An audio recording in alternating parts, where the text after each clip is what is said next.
For John, I feel like there's just, maybe one place to start for now. Obviously, those last 7-8 seconds, could you just kind of take us through?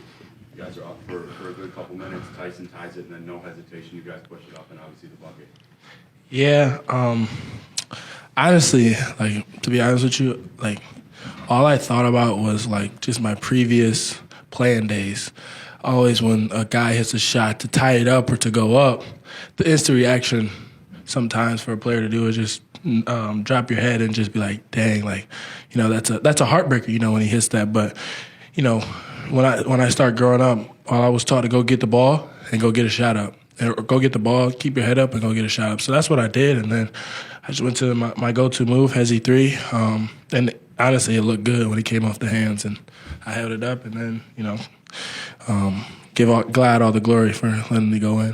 John, you mentioned your previous playing days. Can you think of any other times you were on the opposite end or something like this? Oh, all the time, like AAU, just heartbreakers, like, I can't think of like a instant one, but I think just AAU days like EYBL, like game winner, guy gets the ball, we hit a big shot, and they come in and game us. It's just your next play mentality. Like I told these guys, like win one possession at a time. Don't worry about the next possession. Don't worry about the following possession that you just lost. Win one possession at a time, and I think we did that today.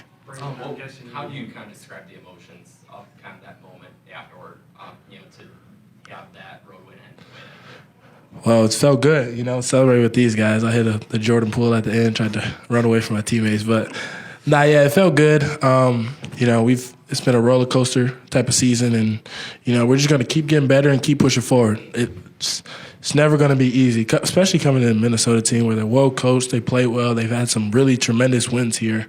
And never was going to be easy. We just had to keep fighting. So you're reminiscing with this one in your head for a while since you signed here. Did you imagine playing as well as you did? No, honestly, my mindset was just, as long as we win, I don't really care.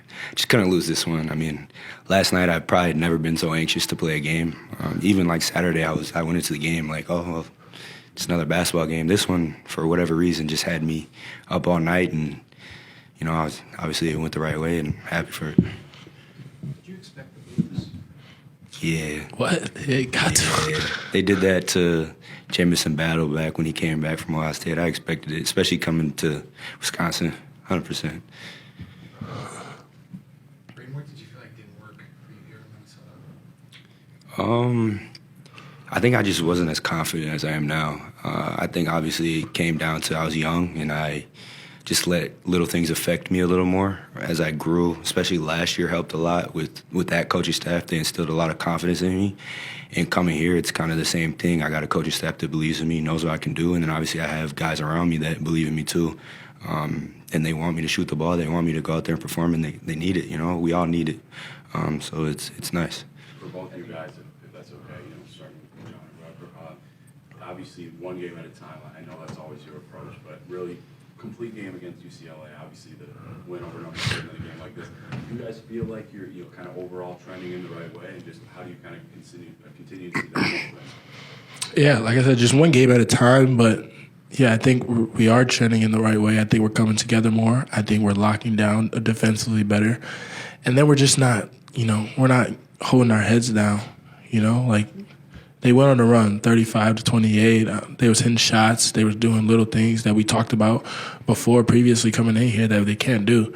So we just took it on the chin and got better in the second half, and we shut off the things that they were getting so easy. And, we just stuck to the plan that coaches set for us, and then just trust each other at the end. I don't know if you can see, but just the communication out there with a team like that moves so much, and we're all on one accord on defense, and then offensively, it's gonna come. We have talented offensive guys. BC steps up tonight, and we have a lot of guys who can just step up and do a lot of things. So once we got it together defensively and just keep it pushing, because we got still a lot more work to do. We still got a lot more growing, and we're gonna break down the film and get better from it. Braden, you hear those boos and you start to hit some shots and you start to respond to the crowd. What kind of got into you in some of those moments? I mean, it's just the flow of the game. I mean, I was expecting it. I have some friends here still, so they were in the crowd, And I told them, I said, if you're going to boo me, I got to talk back. I can't just let it happen. So, it was expected.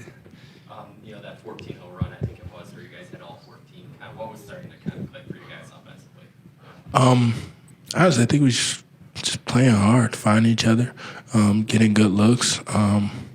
We shot some heat check ones, but I think, when we get good looks like that, like me and BC are confident shooters. We get up a lot of reps at practice or, things like that. And, they were good looks for us. And then I know BC had it rolling. And it's my job as the lead point guard out there when Nick was on the bench to try to find him. And he stepped up and knocked the shots down. John, for Braden, obviously everyone's going to go with a 7 3-pointer. It's meant to you guys off the bench the last couple games. Just look the way you rebounded the ball. There's plenty of different players that had the 2 big blocks tonight as well that wiped away points that you guys don't really get those. If you look at really good teams, they always have a guy off the bench who brings a spark plug, and I think what Braden does that. He's been doing that really well, and he's just growing in his confidence, as you can see. Against Michigan, he's letting it go. He's had that. Just when you play a lot more and when you get the feel of the offense, he's just letting it go.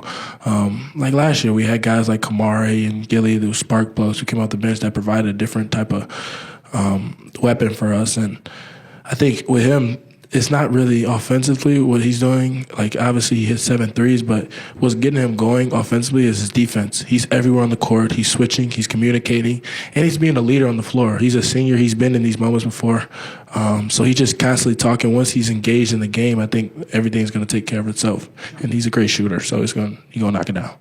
John, before this last 3 games, you're struggling as much as you had pretty much every time. Yeah. I guess what changed from then at the lowest moment to now, probably the highest? I think I just took it on the chin. I didn't waver away from it. I didn't soak, pout, complain. Just took it on the chin. Kept getting better. I didn't stop getting in the gym. Guys, when things don't go their way, they tend to get out the gym. I just stayed in the gym. I stayed with a level mindset, and I told myself things are going to get better. And then ultimately, I just stayed in the Word.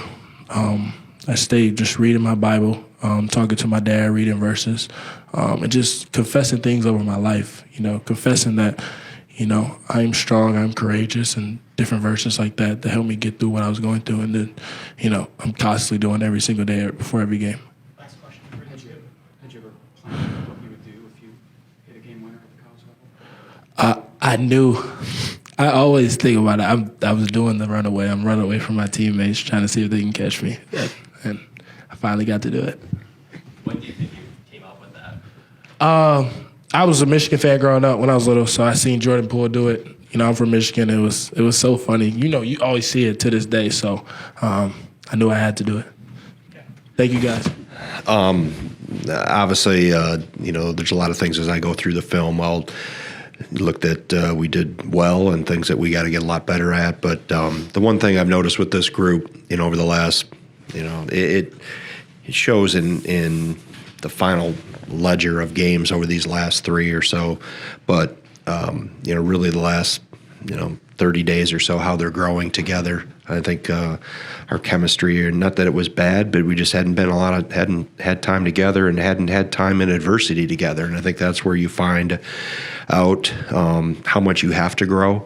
And credit this group for, we haven't been perfect by any stretch, but we have grown in our connectiveness and in our collective fight. And I think that's one thing, as I've always told them, you're not going to play perfect. You're going to make mistakes. But if you have a competitive edge to you and a togetherness to you, you can overcome those situations. So obviously, happy with the end result. I think that obviously Minnesota's played some really good basketball here of late. They're really hard to win here. I just contributions, obviously Carrington coming back here, his numbers speak for himself. Thought Nolan, gutted it out when Belauskas got in foul trouble. Felt we had to play small just with the Princeton concepts and all the cutting and things. It's hard for young players to play against that. So I really lean on experience when it comes to guarding this type of stuff. Always have. Going back to when Northwestern ran it, it's just it really tests your attention to detail. The first half, I thought we gave up way too much in the paint. I think 22 of their 36 were at the rim. or 22 of their 35. Second half, I thought we were a little better with that. We were more active. We were more energized. We played harder. We were flying around, contesting things, and then got some momentum going offensively too, with getting inside the zone better than just playing above it in the first half. And then obviously make shots, and that creates a lot of energy. So happy with the win. We need a day off. We've had this has been a heck of a 3-game grind. So we'll get some rest tomorrow, and then use the last 2 days of the week to prep for Saturday. Right. Questions? Nick, go ahead. Competitive edge. Yeah. The points, like you said, speak for themselves, but how has Braden really just exemplified that seemingly in like all of his reps? Right. In the last couple of weeks? Yeah, I think the competition can do one or two things to you. You can either run from it, or you can rise up and really compete for minutes. And I think those younger guys, Jones and Kinzinger, have done a good job of pushing the older guys, and they know they got a head coach that will play the guys that are really going to compete. And I think Braden was banged up too. I think he's feeling a little better now. And then the experience, I think he's been around the block. He hasn't won at a high level, so I think that's a motivating factor. He wants to win, and he wants to. And I'm still learning him. I'm what motivates him, how good a player he is. He's quicker off the floor than I would have ever thought playing against him or watching him. And the experience shows. I think the fact that he's got years under his belt shows in these type of games when he doesn't flinch in the environment. Kind of walk me through what you saw there in the last 5 seconds there. Really bad defense on the way down, missed free throw, missed 2 free throws. I actually was going to take a timeout to set us if we would have, known that knocked one of those down. I thought we played in retreat too much. And it's a flashback to Purdue in 2022 when I think Jaden Ivey hit a 3 in transition, and then we come back. But we needed to meet that ball further up. Now, they did a nice job of running a little pitch play and got Tyson in behind them in transition.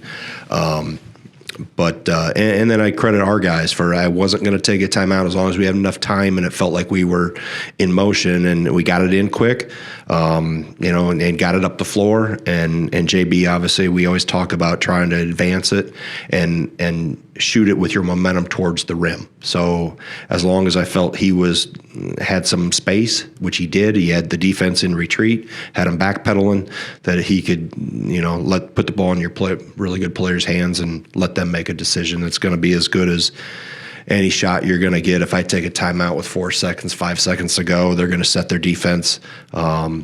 Each situation's different. You just read and kind of get a feel for what the floor looks like when the ball does go in, and if you can catch them in a scattered floor, that's typically the best way to attack in those situations. What's the biggest difference you've seen from John these last 3 games after probably struggling as much as he had? Yeah. I think more aggressive. I didn't think he was aggressive enough in the first half. He did it in spots, but and even defensively, I thought he was really active the second half. He was moving. He was cutting off, back cuts and things like that. And I talked to him a little bit at halftime, like, hey, you have to be more aggressive. You have to engage more. And I thought he did that more in the second half. And and he obviously I need him on the floor, and he responded. I think the biggest thing, he's just more aggressive. And as I say all the time, you're going to make mistakes. But if you're going to make a mistake, let it be an aggressive mistake, not one that you're waiting for something to happen. Go make plays. Greg, we've seen the transfer portal do a lot of different things to the sport, but player movement coming back to a place for Braden's case. What have you seen in him kind of leading up to this game and rising to the occasion when he's here in the Blues? Yeah, I think he's getting better. He's getting more comfortable in what we do. I think his competitive edge has risen and become more consistent. And then obviously, the reason we really targeted him in the portal is we felt we needed an experienced guard as a backup. And obviously, I think our intuition has proven so far to be right, that we wanted some experience there. He's been around the block. He's played obviously in this league. He's been to the other buildings in this league, and he wants to win. I think that's all he talks about I don't care how much I want to play, but most importantly, I want to win. And that's, you have to have guys with that mindset in your locker room, regardless of where they come from, when they come. You want competitive-minded, like-minded guys that want to play for each other and want to have success on the court. Next question for guys who've overcome double-digit deficits now and are always back-to-back games. Right. When you guys do get down and the crowd's getting into it, what signs are you just seeing from your team? Keep playing. Right? It's a long game, a lot of possessions. 63 tonight, roughly 30, 31, 32, both halves. You got to keep playing. Basketball's a game of momentum. It's not like baseball where you 3 outs and you come off the field and you go to, or football, 11 play offense, 11 play defense. You can go over to the bench and no, you got to keep playing. So if you have something negative happen, hey, let's autocorrect. If something positive happens, let's build on it. So I think what this group is, with their competitive edge as that has gotten sharper and better, and we've become feistier, we play through those bumps in the road better than we did, 30, 40 days ago. Everybody good? I won't let AJ cut you off if you got one more really important question. It's going to be really important, though. With Alexis picking up his 4th foul, Yeah. What does that say about kind of the guys that you had? Obviously, you didn't go very deep, but Yeah, I think, I always, as I mentioned earlier, I rely on, maybe I didn't mention here, maybe it was on the radio. I typically, when you're playing a team that runs a lot of prints and stuff and the cuts and you lean on experience. I felt experience and mobility were 2 important things. And we had a ton of timeouts. Like, we had all those clock issues. So it felt like we were sitting down. I was running out of things to say to them. So I felt with all the stoppages, and given that, and then I wanted guys on the floor that had experience against that and understood it. It's really hard for young players. I remember back to the days of Carmody at Northwestern. Freshmen would have their head spinning with it and how you have to guard it. So it takes. I thought our guys, for the most part, did a pretty good job. Nobody really got cut to the rim. We stayed true to our plan, and but with all the stoppages and then the fact that I felt experience on the floor was important. That's why I went with the lineups that I did.